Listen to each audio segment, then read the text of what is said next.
근데 그때 당시에 이 감독의 수석 코치가 2명이 있었는데 파블로 아이마르, 여러분들 다 FM이나 축구나 이런 거 해보시면 알겠지만 파블로 아이마르 굉장한 유망주, 정말 핫했던 선수잖아요. 2019년도 브라질한테 2대0으로 진 이후로부터 단 한 경기도 지지 않고 월드컵에 나온 팀입니다. 36경기 무패 행진. 근데 그 기록을 깬 게 르나르, 사우디의 르나르였어요.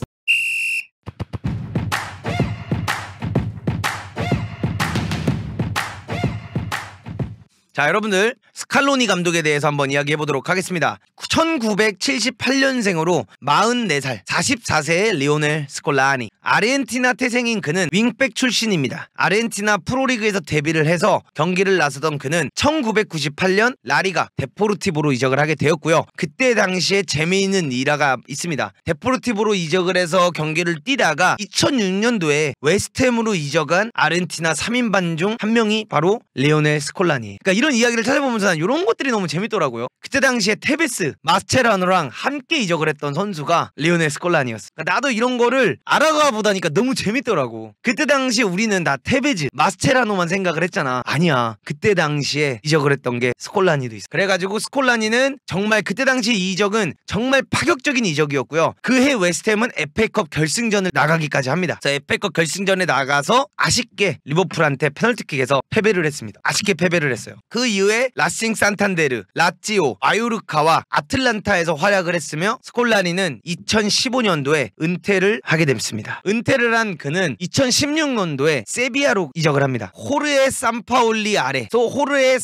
감독 아래서 코치 생활을 시작합니다. 근데 이 호르헤 산파올리 감독이 아르헨티나 감독으로 가면서 그를 따라서 수석 코치로 따라가게 됩니다. 그래서 그때 당시에 아르헨티나는 2018년도에 월드컵에 진출을 했잖아요. 근데 그때 당시에 이 감독의 수석 코치가 2명이 있었는데 파블로 아이마르, 여러분들 다 FM이나 축구나 이런 거 해보시면 알겠지만 파블로 아이마르 굉장한 유망주, 정말 핫했던 선수잖아요. 파블로 아이마르. 이 선수랑 스칼로니가 같이 수석 코치를 했습니다. 근데 2018년도에 결국 월드컵은 실패를 했고 스칼로니는 감독 대행을 파블로 아이마르랑 함께 시작을 하게 되었어요. 함께 시작을 하게 되었고 그에게 결국 감독직을 맡기기로 한 아르헨티나였습니다. 그래서 2019년도에는 코파에서 3등을 했었고 그 이후에 계속 대표팀을 이끌게 되면서 2021년도에는 아르헨티나와 함께 브라질을 1대0으로 꺾으면서 코파를 우승시킨 감독입니다. 그래서 메시에게 그 트로피를 가져다준, 드디어 메시에게 대표팀 트로피를 가져다주게 된 감독이 되었던 거죠. 스콜라니의 대표팀 기록은 보면 볼수록 정말 대단했습니다. 월드컵 나오기 전에 이 감독님은 2019년도 브라질한테 2대0으로 진 이후로부터 단 한 경기도 지지 않고 월드컵에 나온 팀입니다. 36경기 무패 행진. 근데 그 기록을 깬 게 르나르, 사우디의 르나르였어요. 그래서 내가 이거는 좀 완벽하게 내가 알아보진 않았어. 이 이유까지는 알아보진 않았는데 아마 여기서 사우디를 이겼으면 이탈리아랑 동률이 될 수 있었는데 그걸 이제 르나르의 사우디가 깨버렸던 거야. 그래가지고 이의 코칭 사단에 대해서도 여러분들 좀 재밌는 이야기가 있어요. 제 뒤에 보이시나요? 이의 사단입니다. 스칼로니의 사단에 대해서 한번 이야기를 해볼 건데요. 그의 수석 코치직에는 3명이 있습니다. 파블로 아이마르, 호베르토 아이마르, 그 다음에 월터 사무엘. 나도 월드컵 볼 때 이 사람 누구지? 어디서 많이 봤는데 프리즌 브레이크에서 봤나 했는데 인터밀란의 그 월터 사무엘이었어.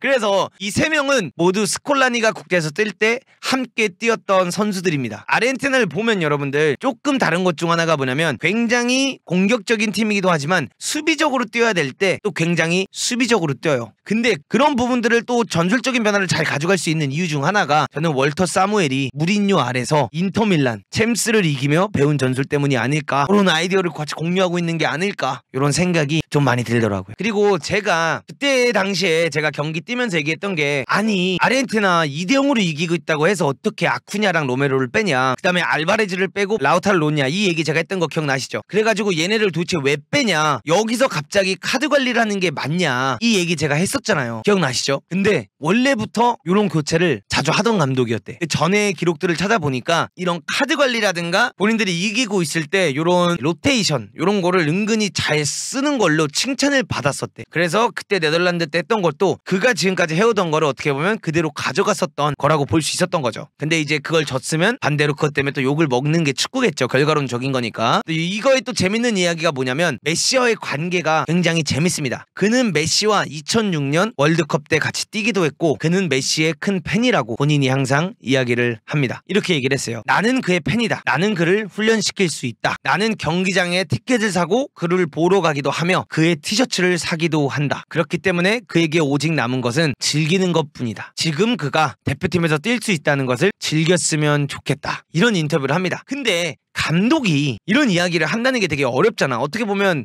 윗사람이잖아요. 감독이 윗사람이 본인 아래 선수 경기를 티켓을 사러 가서 보기도 하고 나는 그 선수의 팬이고 나는 그 선수의 셔츠를 사서 입고 이런 말을 한다는 게 쉬운 건 아니거든. 굉장히 쉬운 게 아니야. 반대로 생각해봐. 뭐 벤투 감독님이 갑자기 나는 손흥민의 팬이다. 너무 손흥민만 이렇게 하는 거 아니냐라는 분명히 또 기사가 날 수도 있고 너무 한 선수만 편애하는 게 아니냐 이런 이야기들이 나올 수 있는데 이 아르헨티나 스쿼드가 얼마나 메시를 신적으로 여기는 건지 얼마나 이 아르헨티나 사람들, 국민들, 선수들 이 사람들이 메시를 신적으로 여기는 건지를 파악하고 오히려 이런 인터뷰를 한 게 아닐까 이거를 역용한 게 아닐까라는 생각도 굉장히 많이 들더라고요. 난 진짜 그런 생각이 좀 많이 들었어. 되게 똑똑하다. 되게 현명하다. 메시를 이렇게 해서 자기 편을 확실하게 만들어 놓고 메시가 자기를 따라오게 만들면서 이 팀을 이끄는 이런 방법을 선택했다는 게 저는 또 반대로 봤을 때는 굉장히 매력적이다.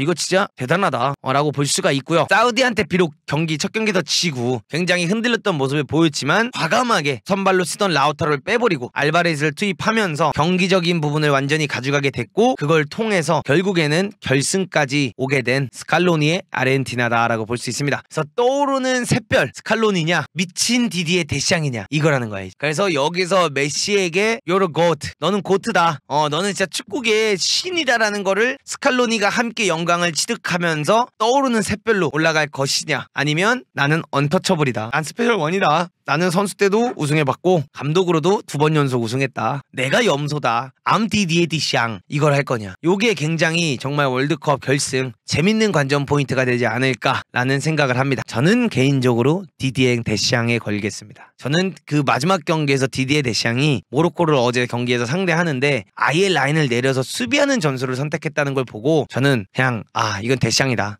진짜 이 경험 무시 못한다. 데샹이 모로코를 상대로 이렇게 내리는 전술을 쓸 거다라는 그런 획기적인 아이디어를 들고 나왔다는 게 전 디디에 데샹 더 응원하게 되는 것 같습니다. 그리고 저는 아직까지도 네덜란드전 때 충격이 컸습니다.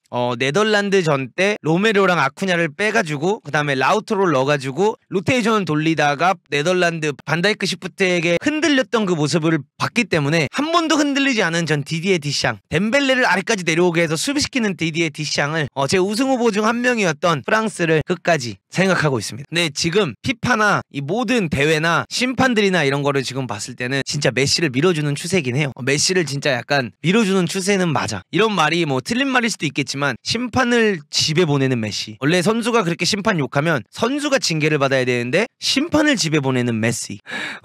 심판을 집에 보내는 메시. 이런 걸 보면서 나는 뭔가 프랑스가 우승하지 않을까라는 생각을 하게 되고요. 프랑스가 참 재밌는 게 포그바가 안 뛰었기 때문에 추아메니가 뛰었는데 추아메니 활약이 너무 좋고요. 캉테 대신에 라비오 아니면은 포파나 나와서 뛰는데 얘네도 지금 경기력 미쳤고 벤제마가 만약에 풀 컨디션이었다고 치면 지루가 못 나왔을 수도 있는데 벤제마 부상 때문에 다행히도 또 지루가 나오고 에르난데즈 형제가 있는데 형이 원래 먼저 뛰는데 형이 첫 경기에 다치면서 테오가 주전이 됐는데 테오가 또 준결승에서 골을 넣고 이런 거를 보면 미친 것 같아. 진짜 이 프랑스 스쿼드 미친 것 같습니다. 여러분.